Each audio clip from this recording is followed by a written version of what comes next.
Jangan tempatkan pendidikan sebagai persiapan kerja. Saya dari tadi nggak pernah bilang SDM.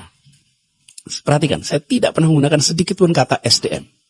Saya mengatakan pendidikan dan peningkatan kualitas manusia. Karena saya tidak menempatkan manusia sebagai sumber daya. Wow. Manusia jangan tempatkan sumber daya. Ketika manusia dipandang sebagai sumber daya, maka seluruh program kita adalah untuk mensuplai pasar. Dan membantu negara. Iya, ya paham.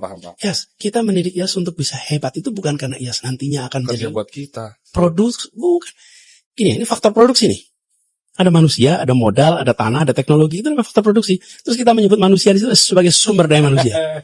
Saya nggak kepikiran lagi. Nah, ini karena itulah pendidikan itu adalah apa sih pendidikan ini fungsinya?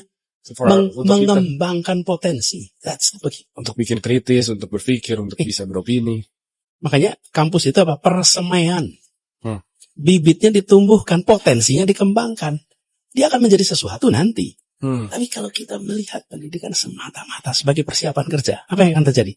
Nanti kita akan menghasilkan sarjana-sarjana yang akan menjual ilmunya kepada mereka yang akan membayar dengan harga termahal tanpa memikirkan apa yang menjadi misi yang dia bawa. Ingat kalimat. Dia akan menjadi penjajah ilmu pengetahuan yang siap menjajakan ilmunya kepada siapa saja yang siap untuk membayar dengan harga yang tertinggi tanpa memikirkan misi yang ada dalam dirinya. Ya. Assalamualaikum warahmatullahi wabarakatuh. Sahabat Pena Ufuk dimanapun berada, hari ini tanggal 2 Mei 2025 bertepatan dengan peringatan Hari Pendidikan Nasional. Nah, kita akan mendengarkan berikut ini bagaimana gagasan cerdas, ide brilian dan juga tentu sangat visioner dari sosok Anies Baswedan tentang kunci kebangkitan Indonesia dan juga kesejahteraan masyarakatnya. Tentu hal yang paling fundamental adalah pendidikan. Nah, bagaimana selanjutnya langsung saja kita dengarkan berikut ini. Kepemimpinan, pengembangan kepemimpinan yang ini mendasar sekali untuk dikerjakan. Dan saya sering ingatkan, pelatihan-pelatihan kepemimpinan itu sering melupakan prinsip dasar. Seseorang disebut pemimpin, syaratnya apa, Bapak Ibu?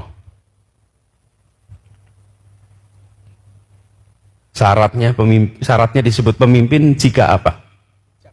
Bijak. Oke, apalagi? Adil, apalagi? Jujur, ya? Tanggung jawab. Amanah. Syarat itu betul, tapi itu syarat pemimpin yang baik. Kalau syarat pemimpin itu lebih sederhana. Ada makmum, itu aja. Lah iya toh. Panjenengan berdiri di sajadah, di mihrab ini.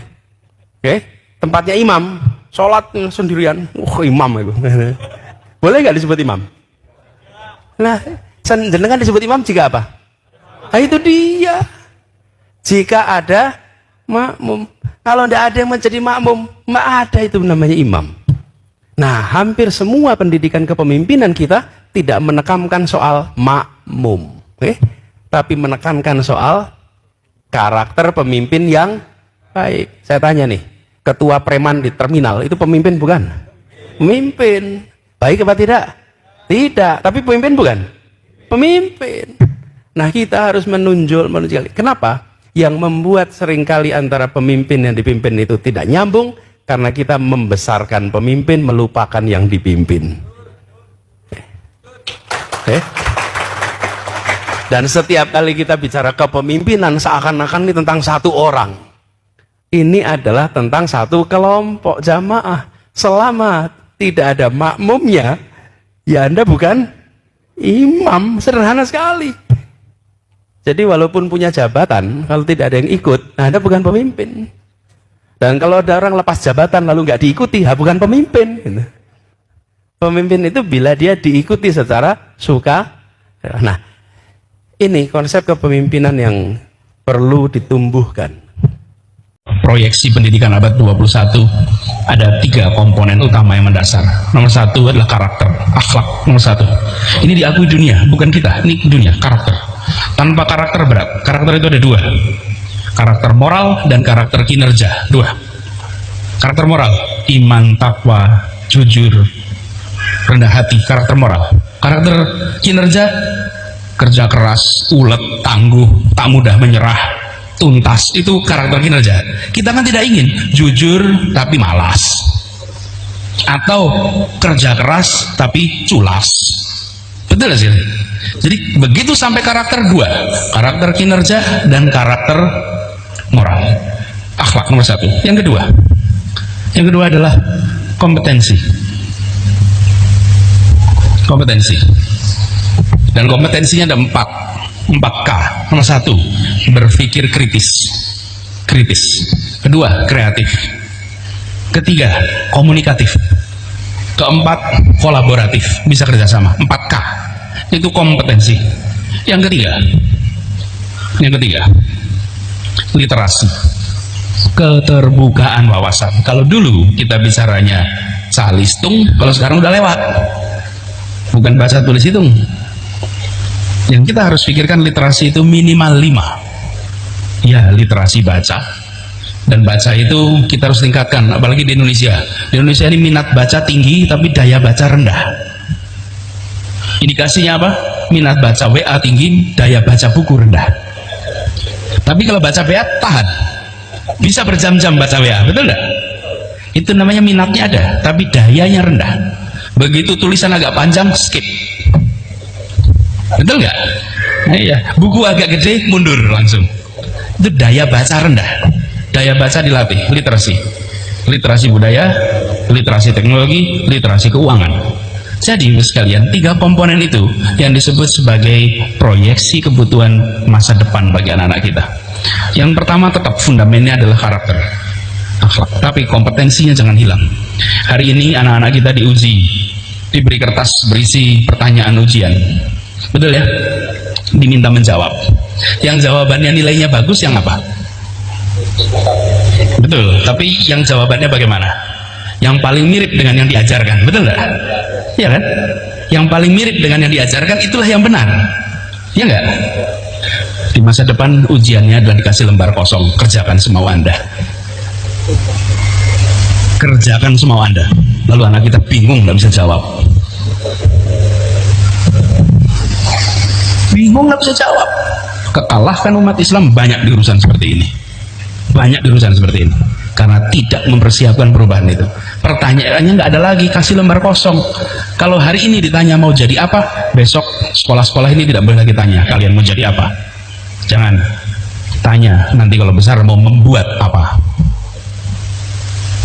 Karena profesinya udah nggak ada nanti. Dulu saya waktu masih kecil tuh Pak, tukang pos tuh rutin datang ke rumah Pak, pakai motor warnanya oranye. Wah, top betul rasanya naik motor Suzuki itu.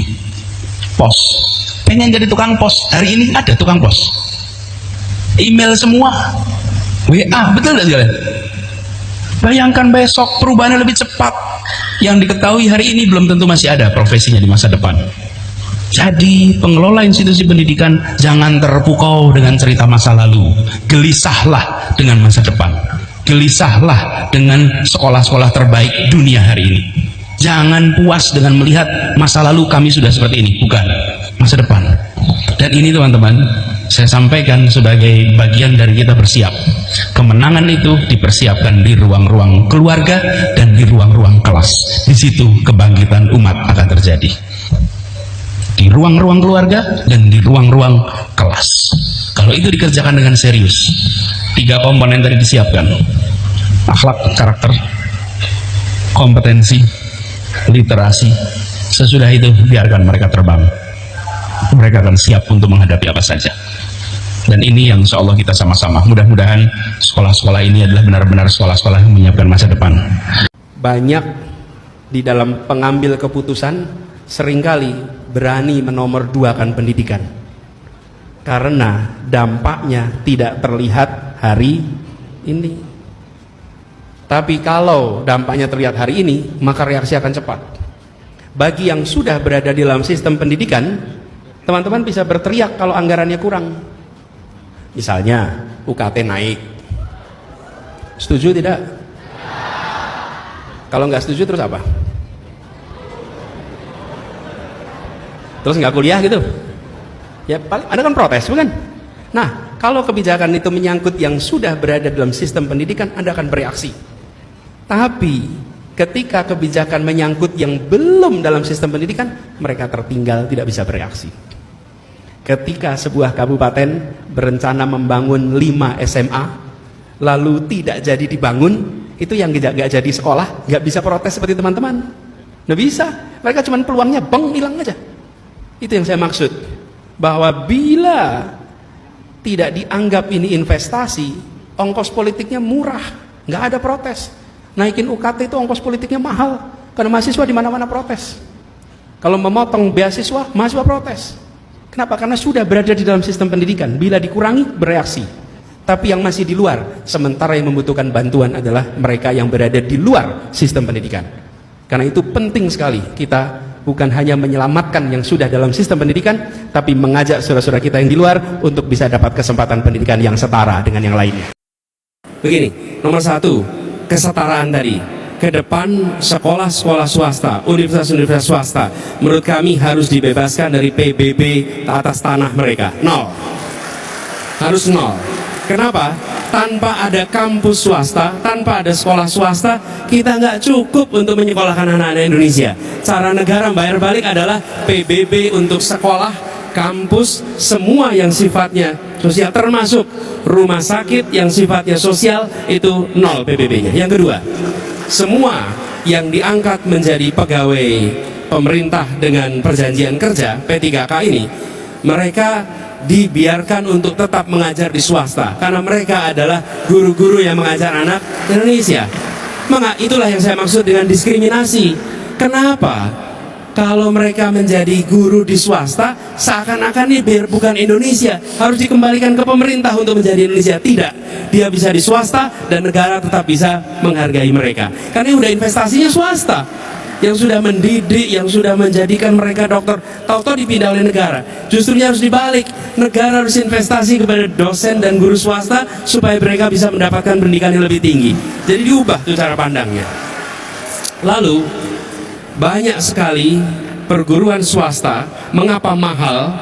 Karena mereka harus mengakuisisi tanah, harus beli tanah, dan tanah itu selalu komponen termahal. Betul tidak Pak Rektor? Semua sekolah swasta biaya paling besar apa? Tanah. Jadi kami ke depan ingin tanah-tanah negara bisa dimanfaatkan oleh swasta selama itu dipakai untuk pendidikan, kesehatan, dan kegiatan sosial. Kenapa? Loh, apalagi seperti Nahdlatul Ulama, Muhammadiyah, lo sudah mendidik bangsa Indonesia sebelum negeri ini ada. Kenapa sesudah ada negara justru berbalik? Kita ini pelit sama rakyat kita sendiri. Kita ini pelit sama swasta kita sendiri. Mereka mendidik anak-anak kita, bukan mendidik orang asing. Mereka mendidik bangsa kita sendiri. Jangan pernah bedakan swasta dan negeri. Tanah negara itu dipakai oleh swasta tidak hilang. Kalau itu dipakai oleh investor asing malah bisa hilang. Tapi kalau dipakai oleh swasta nggak mungkin hilang. Jadi bayangkan kalau sekolah pendidikan ke seluruh Indonesia tidak terbebani oleh belanja tanah di awal, maka SPP-nya akan murah, biaya sekolahnya akan murah. Itu dirasakan oleh seluruh keluarga-keluarga kita di Indonesia.